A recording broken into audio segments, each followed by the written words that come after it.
Convido agora o novo vereador Célio Luparelli, que se utilizará da tribuna por 10 minutos.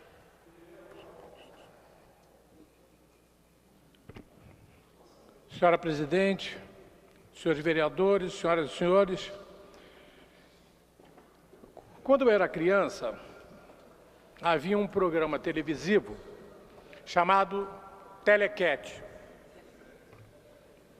Telequete apresentava lutas em que um dos contendores sempre era uma pessoa, um rapazinho bonito, muito bem apessoado, elegante, carismático.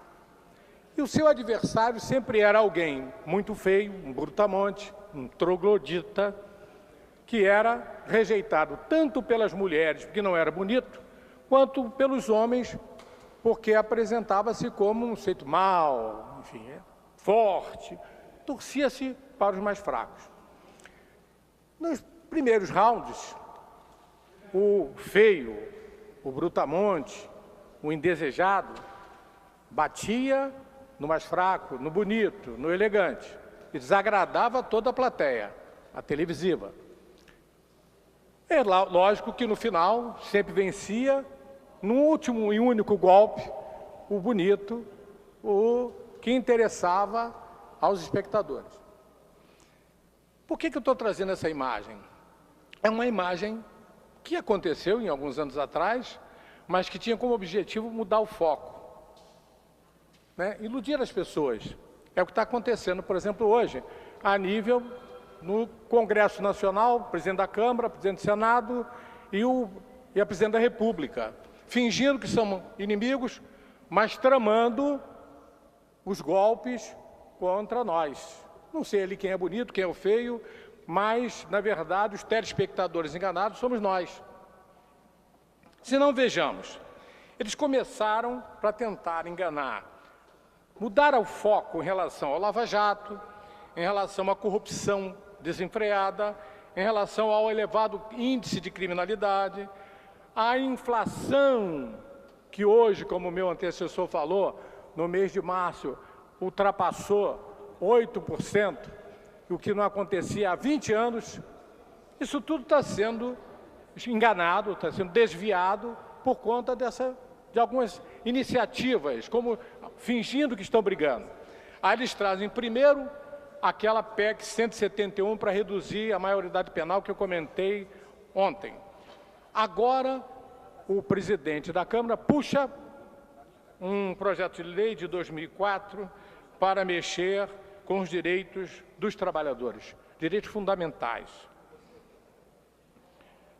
O projeto de lei regulamenta a contratação de terceirizados e vai atingir as empresas privadas e públicas, estas por decreto.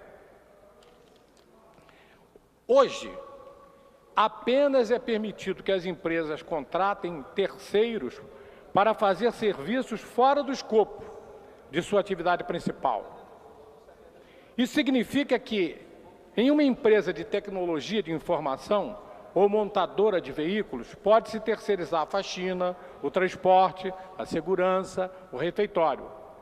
Mas esse projeto de lei 4330 propõe liberar a contratação de terceiros também para as atividades que sejam centrais na empresa.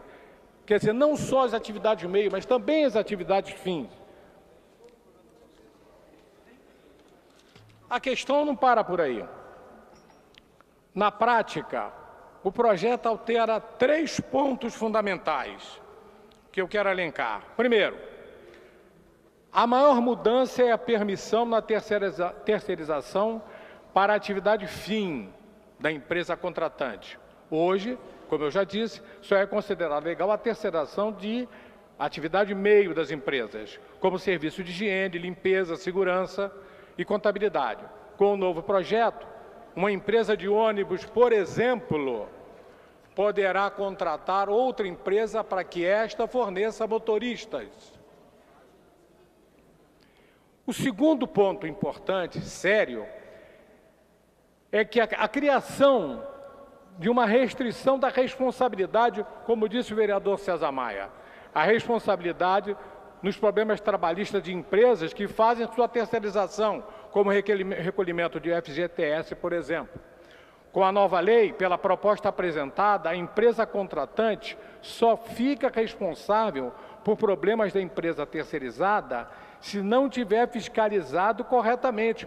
Mas quem vai dizer que ela fiscalizou bem ou mal? Muita subjetividade. O que é pior? O que é pior é a questão sindical. A nova lei prevê que os terceirizados poderão se associar em sindicatos diferentes das categorias previstas na atividade fim da empresa contratante. Isso deverá mudar o tamanho dos grandes sindicatos do país. O Ministério Público já se manifestou a respeito e diz o seguinte: para o presidente da Associação Nacional dos Procuradores do Trabalho, senhor Carlos Eduardo Lima, a proposta vai possibilitar que as empresas terceirizem toda a mão de obra. Permitirá que tenhamos, por exemplo, uma empresa especializada em serviços bancários, de forma que o banco não tenha mais nenhum empregado formalmente reconhecido como bancário. Não para por aí. A lei, na prática, ela possibilita que o empregador escolha quais sindicatos representarão seus trabalhadores. Vejam só o absurdo a que nós chegamos. Quem vai escolher o sindicato não é o trabalhador, é o empregador. Está aqui. O PL prevê que os funcionários das terceirizadas não recolherão contribuições sindicais relativas à categoria da empresa contratante do serviço, e sim à atividade da empresa terceirizada. Na prática, a lei possibilita que o empregador escolha quais sindicatos representarão seus trabalhadores, o que ofende diretamente a liberdade sindical. Isso é o caos. Isso é uma afronta à Constituição sem nenhum nexo. Mas é o que eles estão fazendo. Estão tentando fazer uma reforma pontualmente. Mexem lá no direito, né, fundamental dos adolescentes e da criança, mexe aqui nos direitos fundamentais dos trabalhadores e vão desarticulando a própria Constituição, que não chega a ter 30 anos. Pois bem, a agressão aos sindicatos é uma agressão à própria história do país. No início do século XX, final do XIX, início do XX, nós tivemos a grande imigração de europeus e com essa imigração veio a mão de obra, principalmente italiana. E daí surgiram as primeiras lutas contra a escravidão efetiva no trabalho, porque ela tinha sido abolida politicamente. Essas lutas continuaram até que houve, através de Getúlio Vargas, a consolidação das leis do trabalho, que foram evoluindo até os dias de hoje. A Constituição de 88 tem no seu artigo 7º um elenco de direitos dos trabalhadores que não podem ficar ao sabor dessa gente que está aí articulando, dissimulando, mentindo, fingindo que em telequete que estão brigando, mas na verdade estão em conluio contra os direitos fundamentais dos cidadãos brasileiros. Nós temos aqui a história do nosso sindicalismo, mostra que sem os sindicatos fortes, nós não teríamos a limitação por lei da jornada de trabalho. Nós não teríamos o descanso aos domingos e feriados. Não teríamos férias. Não teríamos intervalos para descanso e repouso. Não teríamos salário mínimo. Não teríamos seguridade social. Não teríamos 13º salário. Não teríamos proibição do trabalho escravo, do trabalho infantil. Não teríamos seguro-desemprego. Não teríamos jornada de 8 horas diárias de direito à hora extra. O que eles querem é acabar com os sindicatos, com a organização sindical. E com isso, aos poucos, tornando ou retornando ao estado de escravidão. Para terminar, senhora presidente, eu queria trazer como conclusão desse malfadado projeto de lei, dizendo o seguinte: há prejuízos para o trabalhador e para a sociedade. Se ele for aprovado hoje, queriam ontem, o estranho é a pressa do senhor Eduardo Cunha, como é o nome dele? Eduardo Cunha. De onde surge assim uma figura que revoluciona o país? De repente, né? De repente. Então está aqui.